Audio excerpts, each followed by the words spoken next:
Guerra Aérea no Pacífico foi o cenário dos combates mais ferozes da história. Para cobrir as vastas extensões oceânicas, eram necessários navios. E os navios se converteram no objetivo prioritário dos ataques.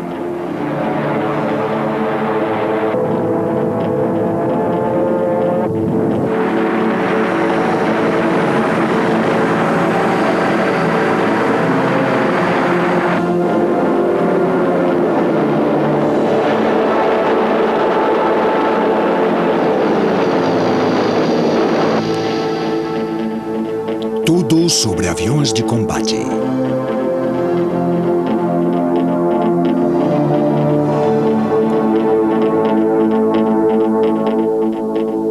A Guerra do Pacífico.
A semente da guerra no Pacífico foi plantada pelos japoneses com a sua expansão militarista na China continental no final dos anos 30.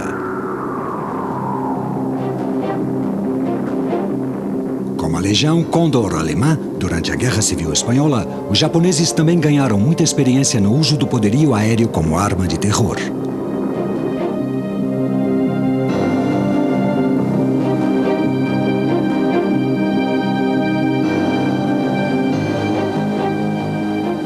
Era óbvio que tal expansão territorial no Pacífico levaria inevitavelmente a uma guerra contra os Estados Unidos, cujas forças na região estavam muito mal preparadas para este desafio. Para ter alguma possibilidade de destruir o poder militar norte-americano, era essencial para os japoneses atacar o mais cedo possível.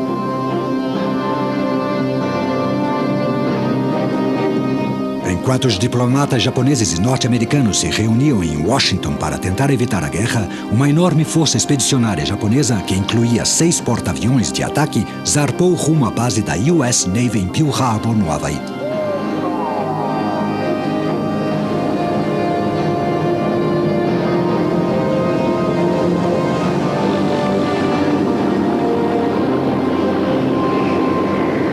Na manhã do dia 7 de dezembro de 41, quase 300 aviões navais japoneses eram lançados em 2 vagas de ataque.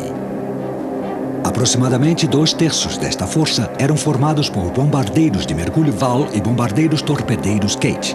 Os Zero faziam a escolta de caças.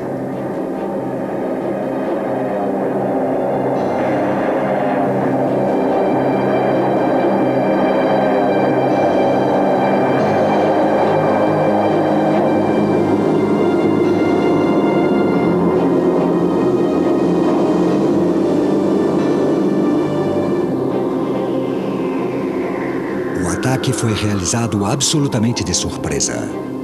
Quase 200 aviões norte-americanos foram destruídos no ar ou em terra. Os pilotos japoneses que esperavam encontrar os porta-aviões da US Navy, que por sorte não estavam no porto, atacaram no seu lugar aos navios de guerra ancorados desprotegidos na ilha de Ford.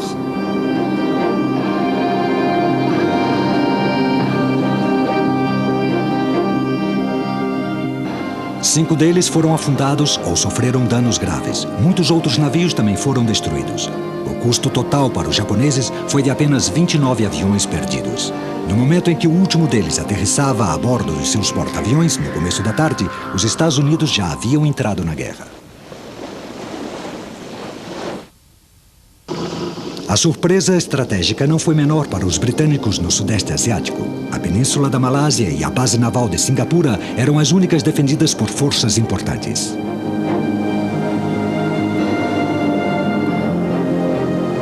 mesmo dia do ataque a Pearl Harbor, as forças japonesas desembarcaram no norte da Malásia e avançaram rumo ao sul.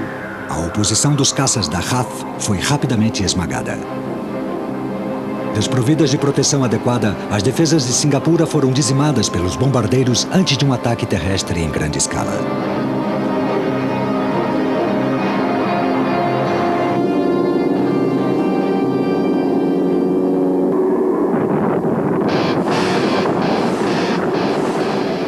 Os reforços chegaram através de um encouraçado e um destroyer, que foram afundados rapidamente pelos bombardeiros japoneses baseados em terra, com grande perda de vidas para os britânicos.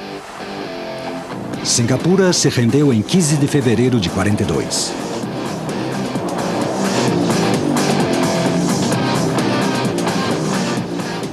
Mas o avanço japonês não parou por aí.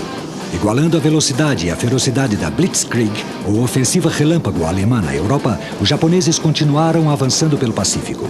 Depois da queda de Singapura, o Japão atacou as Índias Orientais holandesas. O ataque foi liderado por um assalto paraquedista e aproximadamente 100 mil soldados desembarcaram nas ilhas de Sumatra e Java e, mais uma vez, esmagaram rapidamente a oposição aliada.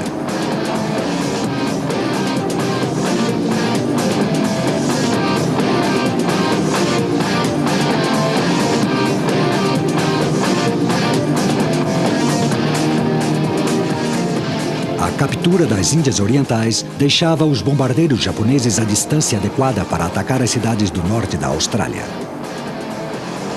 Isso aconteceu no dia 19 de fevereiro de 42, com o bombardeio do porto de Darwin, que afundou uma dúzia de barcos e causou grandes estragos na cidade.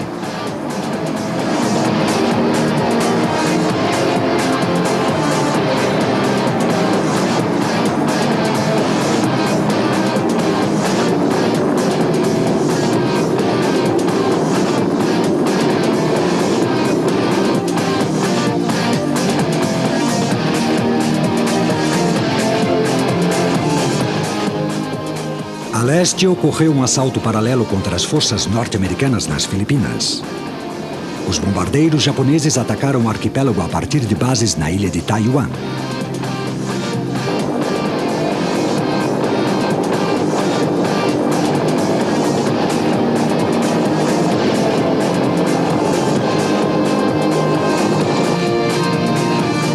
O plano de ataque previa uma série de ataques contra os campos de aviação norte-americanos espalhados pelas ilhas.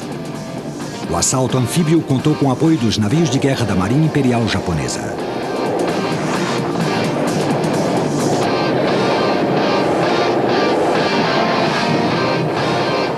Quando os norte-americanos se retiraram para a Península de Bataan, o general MacArthur tentou poupar Manila de vítimas e danos desnecessários, declarando-a cidade aberta.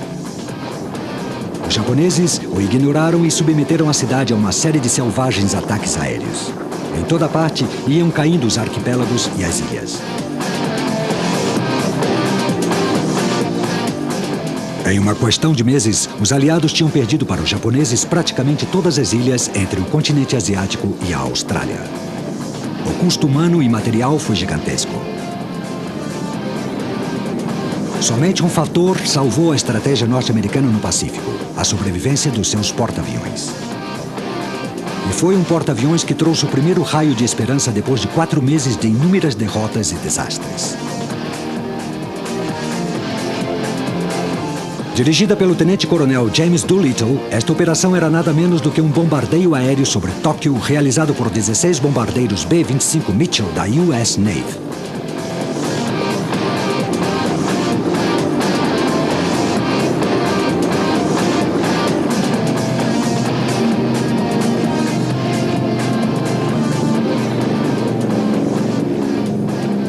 Na manhã de 18 de abril de 42, decolaram do US Yorktown, percorreram 1000 quilômetros até o Japão e se dirigiram à História.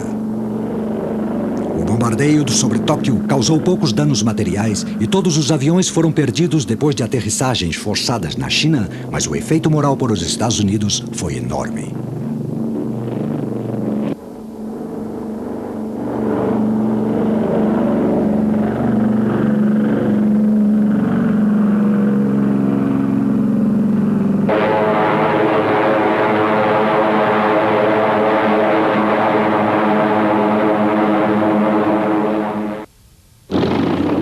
Combatendo aos japoneses na China e na Birmânia, estava uma pequena força de aviadores voluntários dirigidos pelo Major Claire Chennault, que pilotavam caças P-40 Warhawk e eram conhecidos como Tigres Voadores. Lutaram contra tudo para defender a capital da Birmânia, Rangoon, e conseguiram atrasar o avanço japonês na região.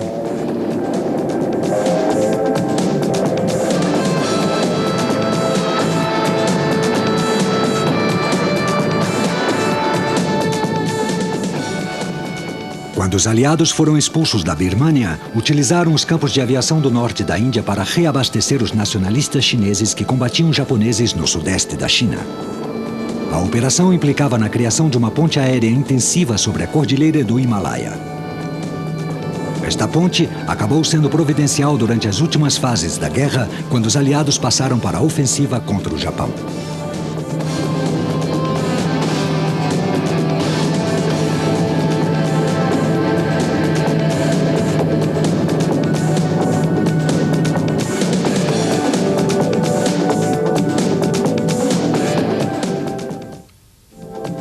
Seguindo seu avanço até o sul da Austrália, os japoneses fizeram uma campanha para capturar Port Moresby, na Nova Guiné.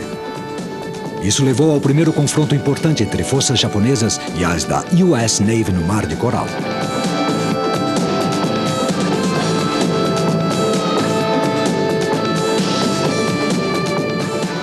A Força Expedicionária dos Estados Unidos, que se encontrava na área, foi enviada para impedir que os japoneses atingissem esse objetivo e incluir os porta-aviões Lexington e Yorktown, cuja força aérea conjunta era de 100 bombardeiros Devastator e Dauntless e de 40 caças Wildcat.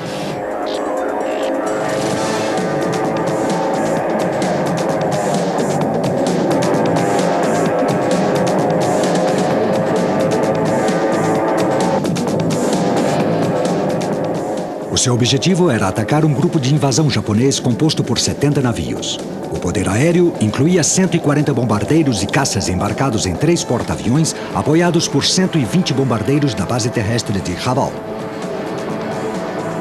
A partir das bases em terra ou de porta-aviões, as patrulhas de ambas as facções voaram na noite de 5 para 6 de maio, mas nenhuma das frotas foi identificada durante muitas horas. Quando foram localizadas na manhã seguinte, os americanos foram os primeiros a atacar.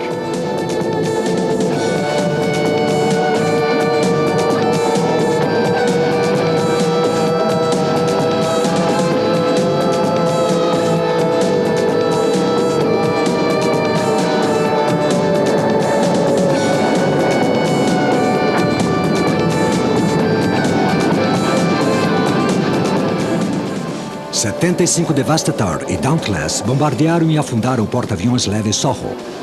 Foi depois desse ataque que o capitão de corveta Robert Dixon disse por rádio ao Lexington a sua famosa frase: "Arranhamos um porta-aviões."